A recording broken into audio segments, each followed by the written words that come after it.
Bali, ang gamit niya pong hub ay Ragusa na 32 holes na kulay black. Tapos spokes na stainless 270 ang sukat niya. Tapos ito pong black cut na 27.5 na interior. Tapos ito pong sagmit na 10 speed 1142 teeth. Yung cogs po na yan ay naka-upkit po yan na sagmit na 10 speed. Bali, sinamahan na rin po pala mga idol ng rotor na 2 peraso. Tapos ito nga pong rim na sagmit Brooklyn na 27.5. Tapos gulong na CST na 27.5 by 1.95. So yun, what's up sa inyo mga kalodi cakes. At ito na nga po, uumpisahan na po nating buuin. Ito pong binili ng customer. So yun mga lods, kahit sarado na po yung ating shop, ay overtime pa rin po tayo kasi araw nga po ng Sabado ngayon. At baka po kinabukasan ay maraming customer. Kaya po tatapusin po natin to para bukas dire-diretso na po yung trabaho natin. At wala na po tayong gaanong iisipin.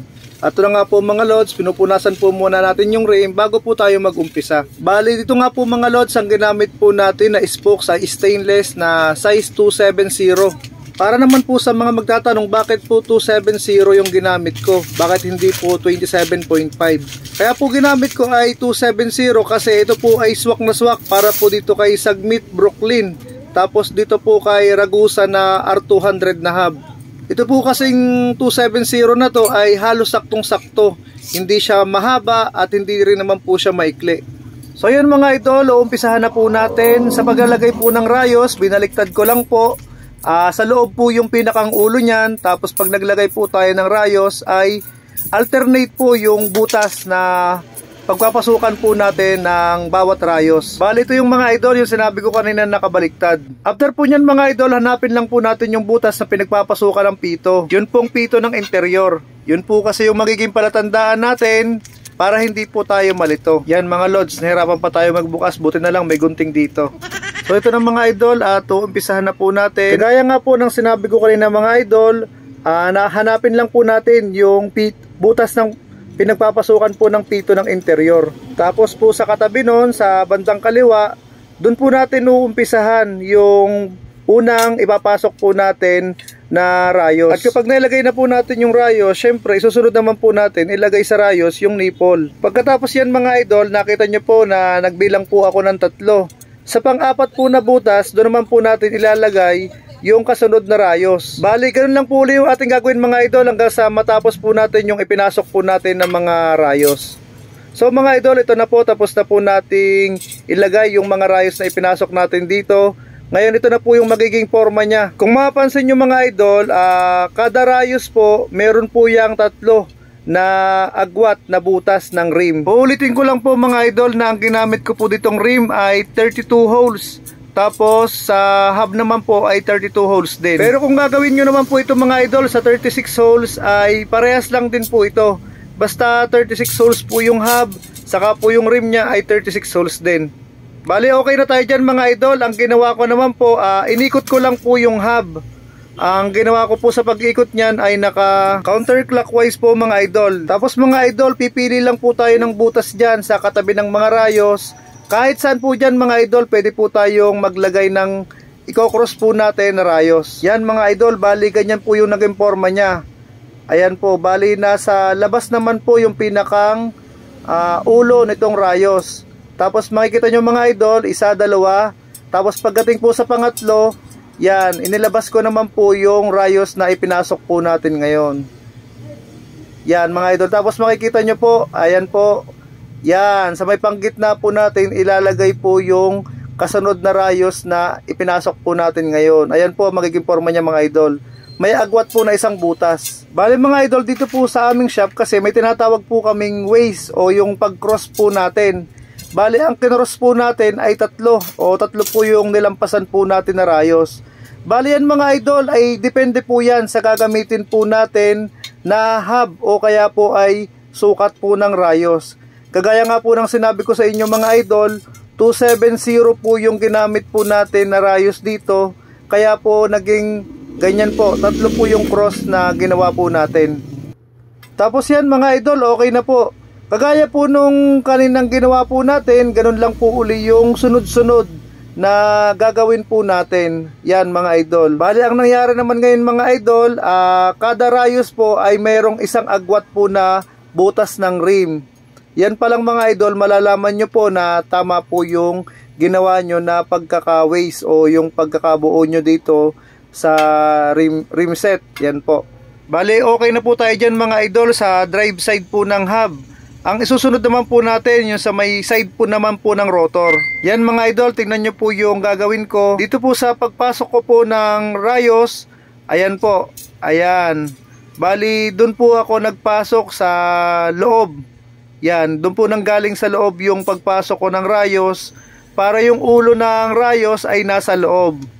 Yan, bali ganito po ang ginawa kong pagpasok mga idol. Bali ito po yung tinapos natin kanina mga idol na rayos. Ayan po yun yung susundin natin ngayon.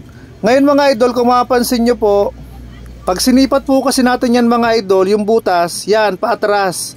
Doon po ako naglagay ng rayos ngayon. Bali mga idol, pag dyan po kasi tayo nagkamali mga idol, ay maaari po na magkamali po yung ating pag-waste o yung pagbuo dito sa may kabilang side nitong hub. Pag dyan po kasi natin mga idol, inilagay sa may butas na yan, maaari pong mahaba yung rayos po o lumampas po sa butas ng rim. At maaari po ng mga idol na hindi po natin mahihigpitan yung yung thread ng rayos. So ito na mga idol at hinihigpitan ko na po yung nipple ng rayos. Bali mga idol, ganun din po yung gagawin natin kagaya po nung kanina. Ang gagawin lang po natin ay alternate lang po yung paglagay ng rayos dito sa ating hub. Tapos kapag ilalagay naman po natin o ipapasok na po natin dun sa butas po ng rim, bibilang lang po ulit tayo ng 3 na aagwatan. Tapos sa pang-4, dun po uli natin ipapasok yung rayos na ilalagay po natin. Bali ganito po yung nangyari mga idol. Kung mapansin nyo po, dun sa may parang patriangle na yan mga idol, ayan po. Yan, sa patriangle po na yan, dyan po natin na ilagay yung rayos na ipinasok po natin. Bali, pwede nyo pong maging palatandaan yan para hindi po kayo ganong malito. Pero syempre po mga idol, kailangan pa rin po natin yung bilang.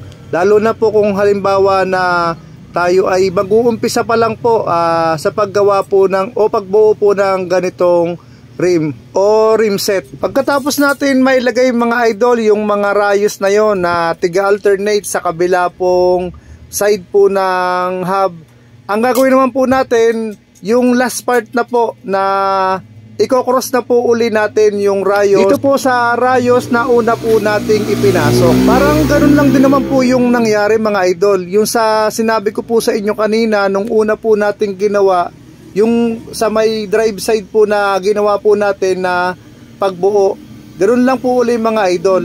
Ngayon mga idol, medyo marami nga lang po yung ating gagawin na pagdukot dito kasi marami na po yung naipasok natin na rayos. Yan mga idol, tapos na po at ganito rin po yung gagawin natin dito sa isang rim.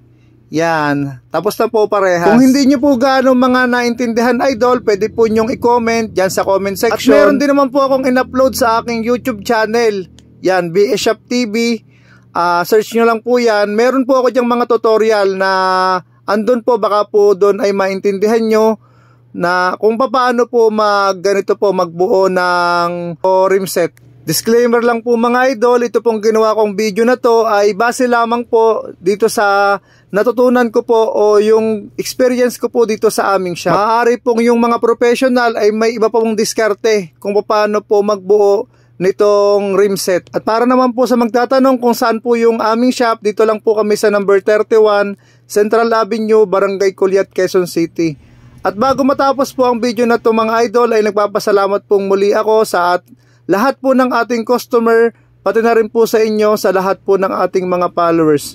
Yun lang po mga idol at maraming salamat po. Abangan nyo mga idol yung part 2 po nito kung paano po i-will drawing.